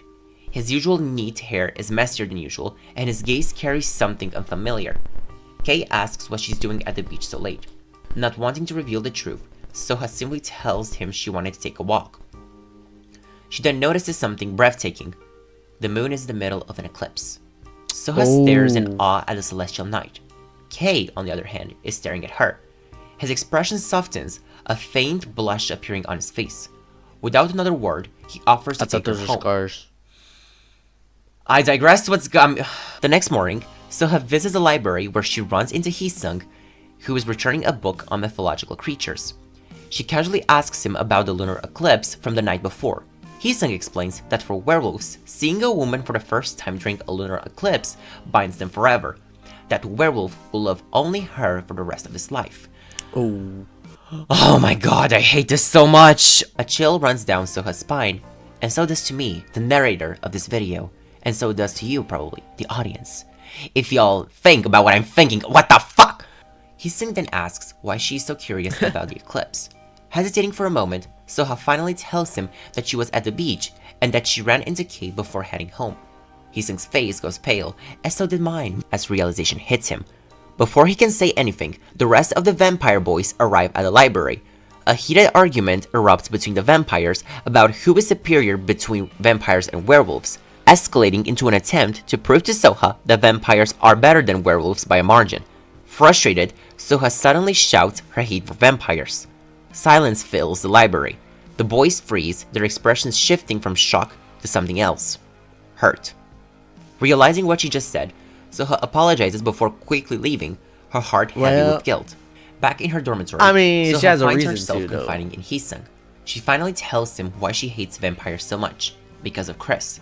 Chris was her only friend when she was a child. She tells Hee-sung about their innocent games, about the day Chris asked her to bite him just to prove she wasn't a vampire, and finally she tells him about the day he died, killed by a vampire. Her voice shakes as she admits she could never trust a vampire after what they had done to her. Hee-sung listens quietly, his expression unreadable. Then after a moment, he takes a deep breath and steps closer, wanting Soha to bite his neck. Soha looks at him confused, but he explains that this is how much he trusts her. Soha stares at him, then asks if he would bite her neck. A flicker of hesitation flashes in Hee-sung's eyes. Fear. Soha mistakes it for discomfort and sighs, proving her point that it would be uncomfortable for both parties to do this. Before Hee-sung can say anything, he quickly changes the subject. He tells her that Suno's invitation was in fact real. The birthday party is an actual event. The boys don't know their real birthdays, so they choose to celebrate the day they left the orphanage together. Hearing this, Soha promises to attend. Back inside the boys' room, the rest of the boys are worried that Soha might hate them if she were to find out their true identities. The party takes place at a lavish mansion, one of the many properties the vampire boys received from their mysterious sponsors. The boys from Sunshine City School also attend, adding to the lively atmosphere. During the party, Kate tries to talk to Soha, but the vampire boys keep interfering, attempting to sabotage their interactions. Meanwhile, Soha presents her gift to the birthday boys, a vampire survival kit. This sends Taki, EJ, Nicholas, and Kay into fits of laughter, while the vampire boys stare at her in shock. When the vampire boys complain about not receiving a real gift from the werewolves, Kay steps forward handing a gift for Soha, a framed photo. The framed photo depicts 7 wolf puppies, with one of them being called out to represent Kay. This part is also shown in Drunk Dazed, and can also be referenced to some degree in Thief, who sounds very similar to Drunk Dazed. That's just a depiction. Okay. As the party winds down, Soha The decides to leave the Sunshine City okay. boys, promising to meet Hee-sung the next day. However, as she was leaving, she suddenly realizes she left Kay's gift inside the mansion. Honestly, good thing you left the gift inside the boys' mansion, Soha. Make sure that gift stays there, and it's never brought back, because it just adds so many retcons, and it's a thing that I hate so much. Ignoring the warnings from the others, she rushes back inside. As she steps into the mansion, something feels off. The place was in ruins. She cautiously moves upstairs, only to find the vampire boys in a darkened room. They are feeding, not on humans, but on dead animals. Soha screams, terror flooding her veins. She turns to run. In a panic, Hee-sung reaches out to her with his telepathic abilities, but Soha pushes him out of her mind. She runs into the woods, but before she can get far, she's ambushed by a group of low-tier vampires. The vampire boys immediately sense the danger, and Hee-sung rushes to her rescue. When he arrives, he kills the attacking vampires and turns to Soha. But before he can explain anything, a new presence emerges. Chris. Soha's heart soars with relief. She runs towards him, but something feels off.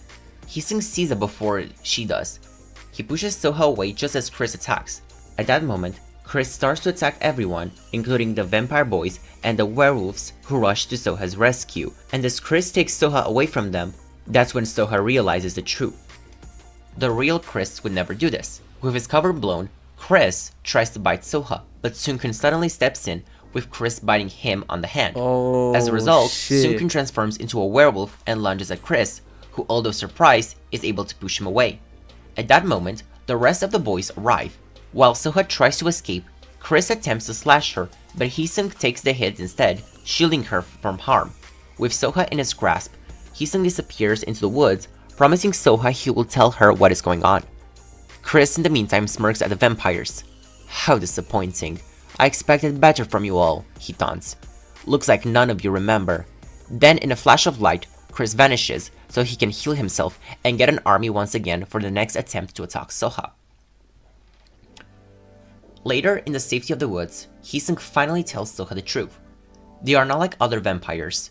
They were born this way, immune to traditional vampire weaknesses, and they only drink blood once a year. And only from dead animals, refusing to harm the living. Soha feels ashamed. She realizes she was blinded by her longing to see Chris again. To prove her trust in Hee-sung, she lets him bite her neck, and for the first time, Hee-sung does. Their confession can also be described in Scream. Once Hee-sung receives confirmation that the enemy has vanished, he takes Soha back to the others. Still shaken but grateful, she thanks both the vampires and werewolves for saving her. She hopes that we're working together, but we are against each other. They might finally set aside their differences. But instead of uniting them, their shared victory deepens the divide. With the Night Bowl match approaching, where they'll represent their respective schools, tensions resurface. Neither side is willing to back down. As the teams train for the match, Soha approaches Sunkun and asks to speak with him privately. Once alone, she thanks him, not just for saving her, but also for indirectly revealing his secret ability to transform into a werewolf to her. Seungkun hesitates before asking who was the guy who wanted to get Soha. Soha struggles to explain that it was supposed to be Chris. She recounts her history with him. Seungkun considers this, then suggests something unsettling. Maybe the guy that attacked Soha was just someone who looks like Chris. But Soha shakes her head. He knew things that only Chris would know. Things that she had only shared with two people, Chris himself and Heesung. And then it hits her. There was one more time she had spoken about those secrets. In her dream. Seungkun's expression darkens. He asks her if she was sure that she was dreaming. A cold chill runs down Soha's spine. As a child, there was a rumor about her. Chris once told her that besides her superhuman strength, she also had a habit of sleepwalking. Her hands tremble as the realization sets in. She wasn't dreaming. Seungkun offers to walk Soha back to her dormitory. After she steps inside, he turns to leave, only to run into Kay and EJ. They're here to check on Soha too, but the moment Kay and Seungkun lock eyes, an argument breaks out. Knowing that Seungkun is a fellow werewolf, EJ immediately steps in, trying to de-escalate the situation. He reveals that the victim from Sunshine City School, the one that was killed by a vampire, bore an uncanny resemblance to Soha. Seungkun's face pales. Kay adds that several werewolves have also gone missing recently, and he strongly suspects low-tier vampires are responsible. Then he drops the final bombshell. He mentions how he needs to make sure Soha is safe. Seungkun demands to know why, and then Kay breaks down, saying he has feelings for her. Soha reacts to this from her room, revealing that she heard all the things the boy have said till now. At the end of the day, you were literally next to her door! The boys freeze. Kay goes to Soha's door and confirms what she suspected. Because he first laid eyes on her during a lunar eclipse, he will love her and only her for the rest of his life. Oh my god! Then he adds how he hopes she will cheer for Sunshine City School at the Night Bowl match, and how he will do the best to win for her. Seungkun doesn't have time to react to any of this. So it's that guy or Heesung. Pick your poison at the end of the day, cause low key, I don't know, man. I don't know enough about Anti to pick one. They're in trouble. An old acquaintance has found them. Director March is inside their dormitory. Seungkun arrives at the vampire dormitory, where the boys are gathered before March, the very woman they escaped from over a century ago. 120 years to be exact, according to Heesung. He demands to know why she is here, and finally March reveals her original intentions to them. She explains that the Vanfield orphanage was created for a reason. She was given the responsibility of saving them, raising them, until the time was right. And now that time has come. She reveals the story of Darden, a powerful figure who once tried to seize control of the kingdom Ashana centuries ago. To protect the immense power he sought, it was transferred into the vampire boys, who got sent into the future. That power had remained dormant until 17 years ago. The moment it awakened, so did something else. Princess Selene, the one meant to wield this power, was reborn. Since then, low-tier vampires have been hunting her. That is how March found the boys again. She followed the presence of the reincarnated princess. And the boys now realize what she is saying. The princess is Soha. March can tell that they already know this information, and she insists that Soha must be hidden away for her own safety, to complete her coronation. But the boys refuse to hand Soha over. They don't trust March. Over the next few days, March repeatedly searches for Soha, trying to speak with her, but each time Heesung intercepts her, leading Soha away before she can be caught. Finally, the Nibel match is about to start. The werewolves and vampires take opposite sides of the stadium, and Soha is pressured to choose a side to cheer for. Bro, now I really want to watch the anime, because, like, all of this, like, would be so tough, actually, like, animated, you know?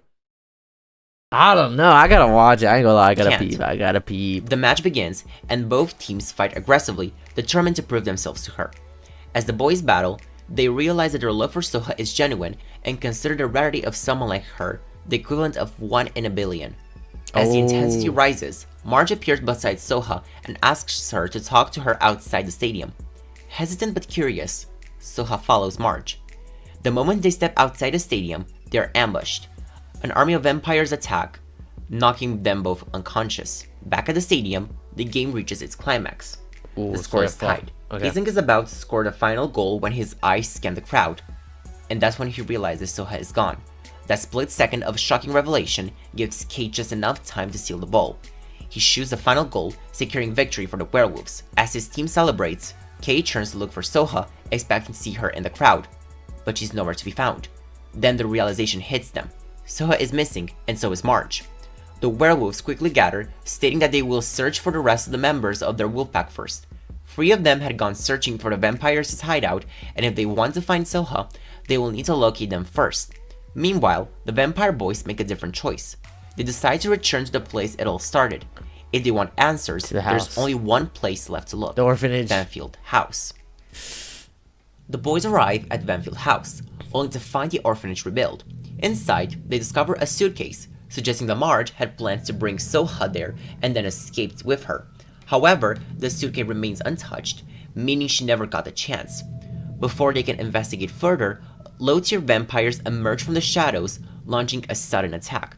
As the boys fight back, they notice one vampire stealing a book from the library and leaving with it. After capturing one of the weaker vampires, Suno uses his mind control powers to extract information. The vampire confesses that their mission was to retrieve a book about the Blood Altar and deliver it to a bar called Railgun in Pendxng. However, before the vampire can say more, he suddenly suffers a stroke and dies. With no other leads, the boys board a train to Pendxng, determined to uncover the truth. Meanwhile, at the Blood Altar, an ancient fallen temple, the fake Chris, the one who kidnapped Soha, is revealed to be none other than Dardan. On the floor beside him, Soha lays unconscious, trapped under a spell that prevents her from waking up. Lining the walls of the chamber are cages filled with... Did he take the role of Dardan, or is he actually Dardan? Is that his name? No. Wait. No, I had it wrong. So is he the young, I forgot his name, I ain't gonna lie, I forgot. But is he that guy? Is he her childhood friend? But he was like, he low-key faked his death kind of thing. Or they just take they just start to look like him kind of thing, you know, like man, fuck this shit. I'm just gonna wait. I don't know why I'm theorizing, but like Dardan. I can't. Dardan's plan is to steal the powers of the reincarnated princess while using the werewolves as test subjects, with his final goal being to become the strongest vampire lord in history. Okay. And with that power, he hopes to make Soha finally acknowledge him and love him. Back at Sunshine City School, the werewolf boys are unsure where to search for their missing members, Fuma, Haruwa, and Joe. Suddenly, Fuma stumbles into the dormitory, bruised and battered. He reveals that he, Haruwa, and Joe had infiltrated Railgun after hearing rumors that it was a vampire hideout. However, they were ambushed by a powerful vampire, and when Fuma woke up, he found himself trapped beneath the bar, surrounded by werewolves locked in cages. Joe and Haruwa were missing. Fuma warns the boys that vampires are experimenting on the werewolves and they must go to Railgun immediately to save all of them. As the vampire boys travel to Railgun, they each experience a mysterious dream. How many are there? Soha appears before them, begging them to retrieve a special sword from a temple before coming to the Blood Altar to rescue her.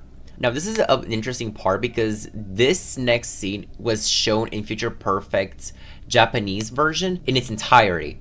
When they arrived at Railgun, the bar appears abandoned. However, after exploring deeper, they uncover a hidden staircase leading to a basement. There, they are met by a powerful female vampire, the one who attacked Fuma. She conjures a thick fog, which immediately weakens the boys' abilities and tries to put them to sleep. The boys try to escape, but vampires come rushing from the door they came from. As the boys struggle against the vampires' ambush, Soha's voice suddenly reaches them. Strange marks appear on their hands, granting them the strength to break free from the fog's effect. As they regain their powers, a low-tier vampire attempts to strike Nikki from behind, but Sunkun in his werewolf form leaps in and takes the enemy down. Nikki goes, "Solon," aka Sunkun's name, and that's pretty much it. In terms of, like, you know, Sunkun revealing himself to be a werewolf to them after so much build-up, the fog-wielding vampire, now furious, that is it. Okay, maybe they did it justice in the anime. I don't know if they got into this part in the anime, but hopefully they do it justice in the anime, because what the...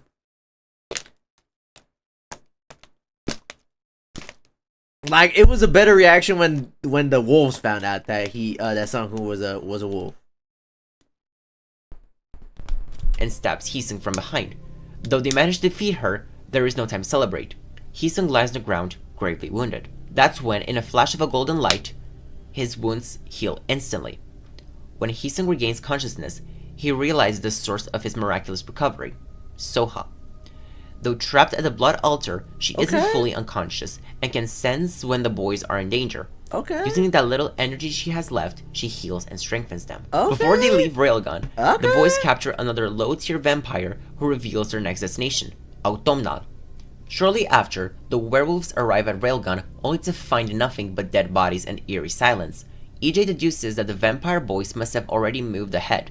Fuma suggests that now that the fog-wielding vampire is dead, they should head to a storage facility near Railgun to free the captive werewolves. Although they had many imprisoned, Haruwa and Joe are nowhere to be seen. An older werewolf steps forward, revealing that Railgun was merely a midpoint.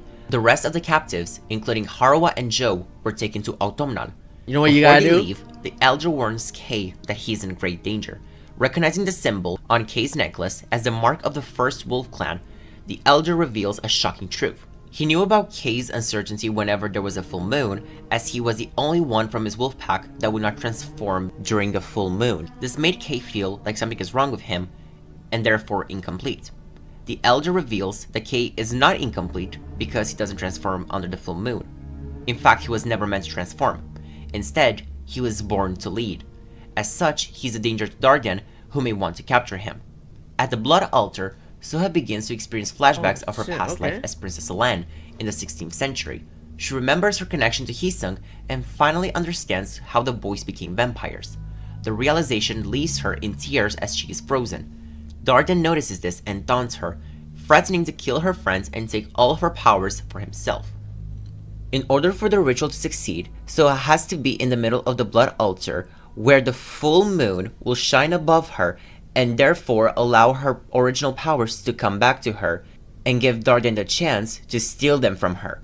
The vampire boys finally arrive in Autumnal, only to uncover a horrifying truth. Every single citizen in the city is a vampire. Despite their unease, they make their way to City Hall, where they are greeted by Trisha, the mayor's secretary. She leads them to the mayor, who, to their surprise, is human. However, they soon realize that he is merely a puppet, intimidated by Trisha's status as a vampire. She brings the boys to the lower levels of City Hall, revealing a hidden temple where an ancient sword rests. Trisha tells Heesung that this blade once belonged to him centuries ago and urges him to claim it. Suspicious of a trap, the boys hesitate. That's when Trisha uses her powers to control Heesung, forcing him to grip the sword. Instantly, Heesung's memories from the 16th century return. With her powers over him growing stronger, Trisha commands Heesung to kill his own friends. Under her influence, he injures Suno, Sung-hoon, and Jungwon, while also controlling Jae to knock out Nikki and Jake. But Trisha's control is limited, allowing Jungwon to break free and strike her down. At that moment, the werewolves arrive at Autumnal 2 and smell the vampire boys being inside the city hall. When they go to check out, they are met by Trisha's twin sister, Trina. Just as she prepared to lead them to the mayor as well, she heard her sister calling for her help. Trina then vanishes and summons an army of lower-tier vampires to attack the werewolves, which are defeated easily. As the werewolves go to help the vampire boys, Taki claims that he can tell that Joe and Haruwa are trapped inside the city hall as well. Trina joins Trisha in battle, overwhelming the vampire boys. When Trina is about to kill Heesung, Kay rushes in to save him. However, Trisha turns the powers on Kay, giving her sister a chance to stab him and Nicholas. As the werewolves retreat with some of the wounded, Taki with Nikki, EJ with Sung-hoon, and Fuma with Nicholas and Jake, the door behind them closes shut. Trisha then orders Trina to take down the ones who are still not down yet. She takes down each of the remaining boys until Heesung remains. As Trina charges at Heesung, he suddenly sees Soha appearing behind Trina in a flash of light. With a single swift strike, Soha switches Heesung with the twin sister. Trina beheads Trisha, which causes both of them to die, as Trina became a vampire by getting bitten by her sister. All of a sudden, the fallen members of both groups get healed in a flash of light, just like it happened with Heesung, and they ask what is going on. Heesung realizes that Soha's powers allow her to teleport through fog to save them, and that she is also the cause of them getting healed. She is constantly sharing her powers with them to save them. The two groups go to the mayor of Autumnal and find out that the blood altar is located in city center Hivernal. EJ also asks for the mayor to hand over the keys to the cages where the werewolves are being locked inside the city hall, which allow the werewolves to reunite with Haruwa and Joe. With Haruwa and Joe finally rescued, the teams prepare for the next and final battle, confronting Darden at the blood altar. Despite their bad history, Hisung thanks the werewolves for saving them, vowing to meet again at the blood altar, where they will finally end the score and rescue Soha. Back at the blood altar, Darden learns that in order to obtain Soha's full power, he needs both shamanic blood and werewolf blood. Determined to complete the ritual, he drinks Marge's blood and orders his followers to execute two missions. One group is sent to eliminate the vampire boys, while another is tasked with capturing Kay. Meanwhile, the vampire boys journey towards the blood altar. Just before they can arrive, they are ambushed by a group of powerful vampires, each possessing abilities that parallel their own. Suno battles a psychotic vampire with the ability to walk on trees and use mind control. Jay fights a vampire with super strength. Jungwon clashes with an enemy possessing super speed. Jake faces a vampire who can control water. Nikki struggles against a vampire who manipulates light. Sunken battles a vampire who has consumed so much werewolf blood that he has developed werewolf-like physiology. And Hisung fights himself against the traitor knight that he once idolized as a child once again. Initially, the vampire boys struggle against their opponents, unable to keep up. You know what this reminds me of? In Naruto, when in the Sasuke retrieval arc, everyone fights their own person. This kind of reminds me of the same thing. I ain't gonna lie. It's tough. Overwhelming powers. However, in a final act of sacrifice, Soha grants them one last blessing, temporarily enhancing their strength and possibly making them invulnerable. With their newfound resilience, the boys overpower their foes and emerge victorious.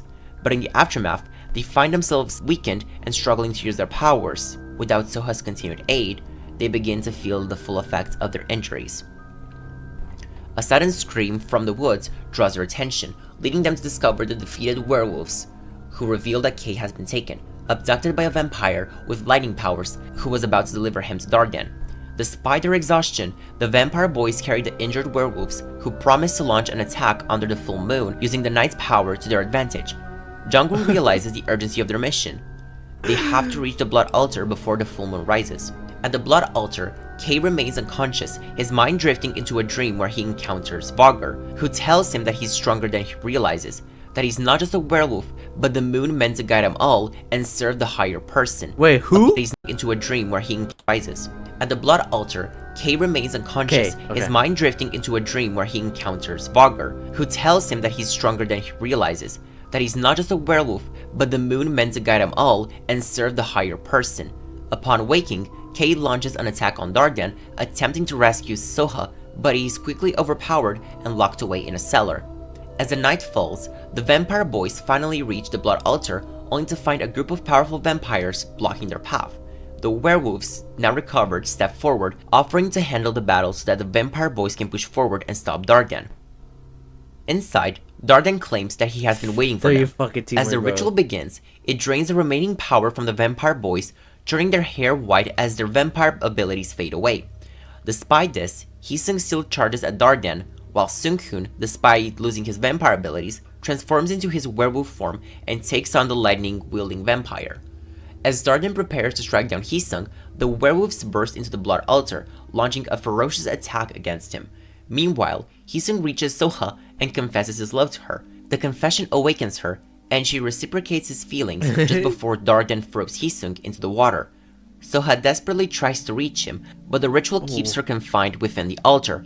Furious, she grabs Hisung's sword and attempts to strike Darden down, but he overpowers her, forcing her to drop the weapon into the water. Darden taunts Soha, revealing the depth of his obsession, vowing to steal her powers no matter what. When Soha retorts that she would rather die than to be his, Darden cruelly responds that no matter how many times she reincarnates, he will always find her, even revealing that Chris's death was his doing. This enrages Soha, and in her fury, she lands a powerful punch to Darden's face. So the real Chris actually died because of him. Okay.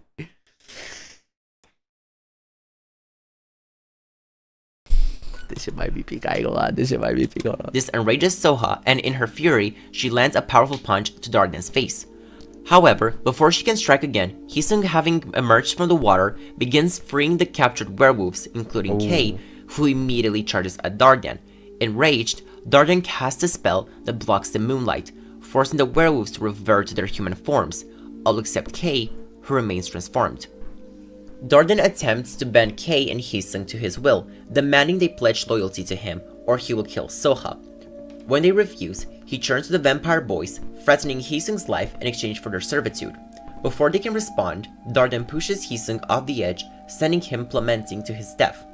Nikki, despite being blind and powerless, refuses to let this happen. As he falls, Nikki suddenly taps into his true power, realizing that shadows have always been a part of him. With this realization, his abilities return, allowing him to rescue Heesung just in time. As Heesung recovers, he experiences a sudden revelation, realizing that the vampire boys used to possess two sets of powers: the abilities granted by Selene before sending them to the future, and their natural vampire lord abilities obtained through their blood transfusion. Ooh. With this understanding, Heesung awakens his telepathic abilities, using them to restore the memories of his brothers. As their past with Selene is unveiled, the vampire boys reclaim their true powers. At the same time, Kay finally understands Varger's words, realizing that as the moon of the werewolves, his duty is to lead them to their destiny. Channeling his newfound power, he lets out a magical howl, triggering a mass transformation, allowing all werewolves to instantly shift into their wolf forms. Together, they annihilate Darden's vampire forces. Darden attempts to launch one final attack on Kay, but Jay intervenes, pummeling him mercilessly. Defeated, Darden makes one last move, collapsing the blood altar, intending to take everyone down with him. After the structure crumbles, Darden tries to strike down Heesung, but Soha steps in front of him, taking the fatal blow. With her dying breath, she tells Heesung that this will be their final life together, urging him to cherish their time honestly. In the final act, Soha unleashes her true form, what seems to be a fusion between herself and her past self, Selene, and channels the remaining power of the blood altar to fatally stab Darden with Heesung's sword. As the vampire lord succumbs to his injuries, he admits defeat, finally collapsing.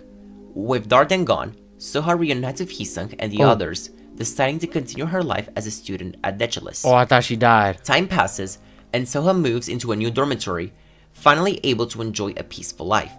She spends more time with the vampire boys, who have since mended their strained relationship with the werewolves. One day in October, she joins the boys in celebrating Kay's birthday. During the celebration, Kay confesses that his feelings for Soha remain strong, but that her happiness matters more to him than his own. Oh, okay. I hate this so much. It's such a half-assed method to be like, oh, okay, we're basically retracting the fact that we just made this man fall in love with someone for the rest of their lives. That is true. That is true. It's kind of with the battle. I understand. Rest, their new story begins. No, literally, their new story begins. The return of the princess after Blood Altar. Okay. So last part. How long is this section? It's so tiny. Months pass, 6 and minutes? winter descends upon them. Let's see. Although the vampire brothers are grateful to be reunited with Soha, a growing unease festers among them. Even after all this time, they still crave blood, and the feral urges that come with it terrify them.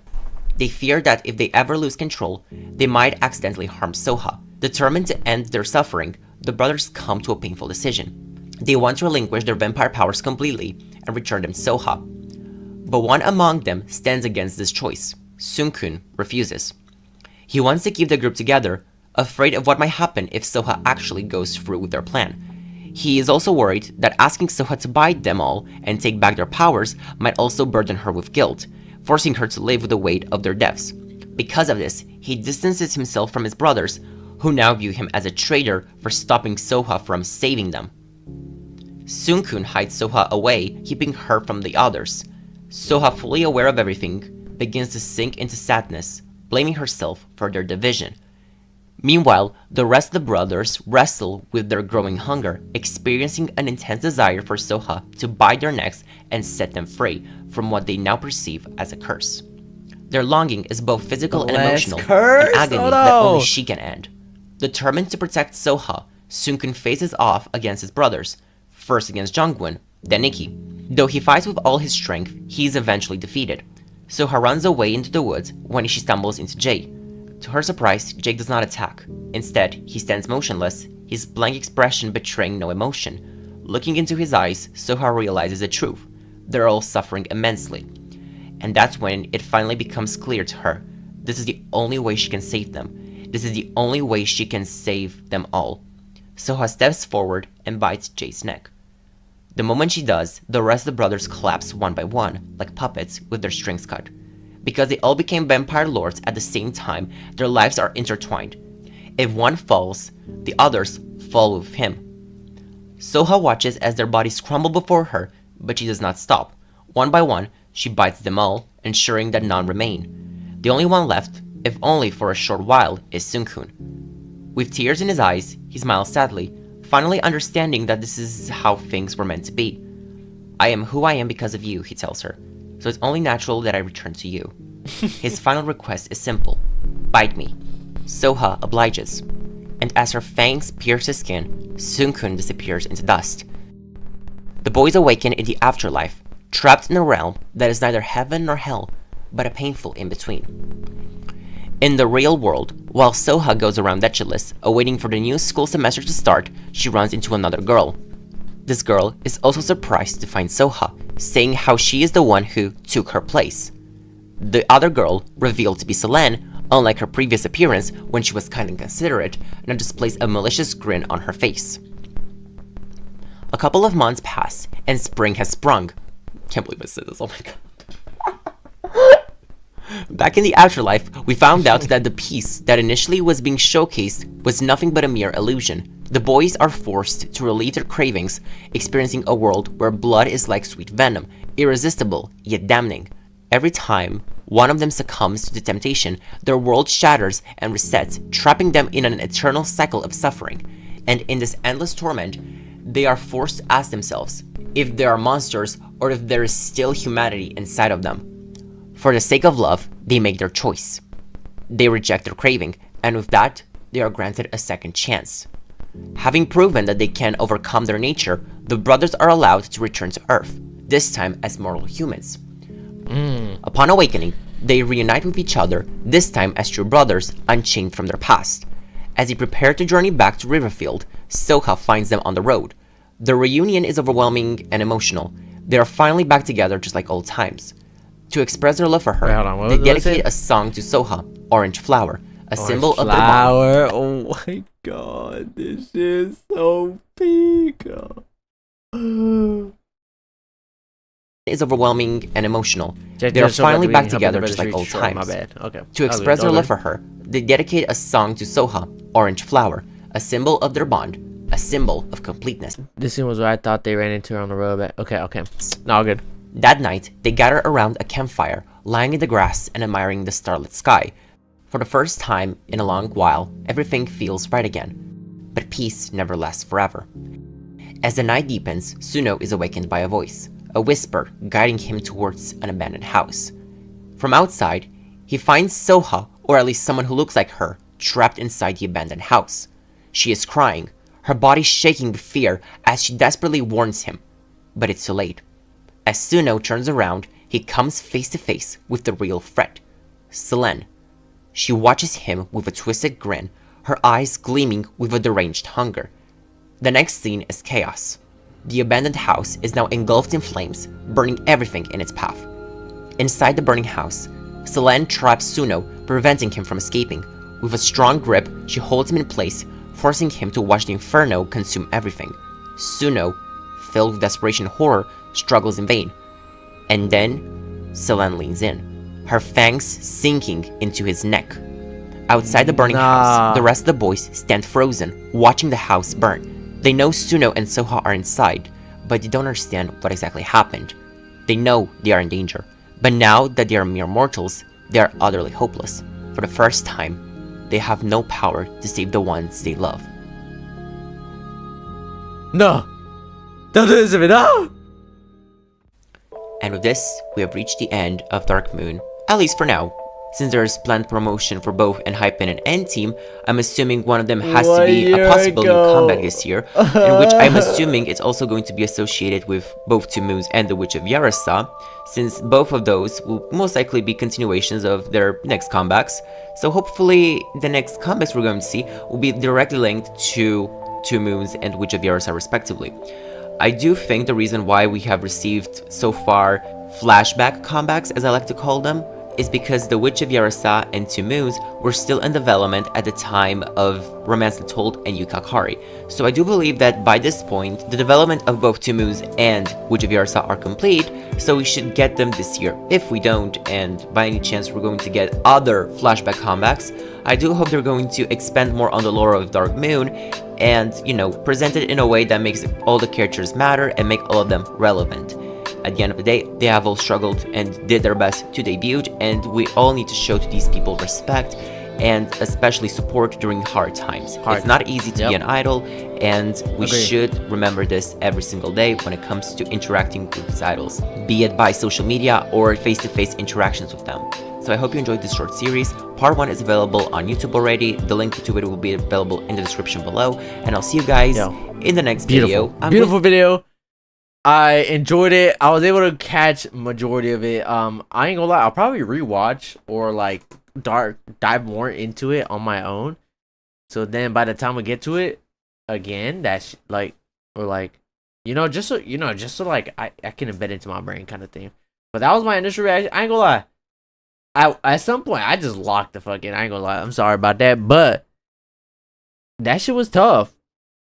Yo, go. I'm gonna have his link in the description. First link in the description. Go ahead and peep it. Steve Catalin. He's funny. He's good at this. I ain't gonna lie. I like his video a lot. Yeah, he cooked. To be fair, it's not caught up. So we're missing like a lot because it is 2026 and we're almost halfway through the year. We're in April. But that means I just have to dive in on my own. I have to do my own study. I have to do my own locking in. But it was pretty good. I liked it. I ain't gonna lie. I need Anteam. I need to get into Anteam so I can know what's like going on their side, because for right now I only have ENHYPEN knowledge. Besides that, anime coming soon. I wanna watch that because this is hard. It's hard. Webtoon series, hard. I might read it on my own because it's hard to make a video out of it, but I might read it on my own. So because I do enjoy Webtoon. So hope you guys enjoyed this long ass video. Please go support the original guy, Steve Catalin. And I'll see you guys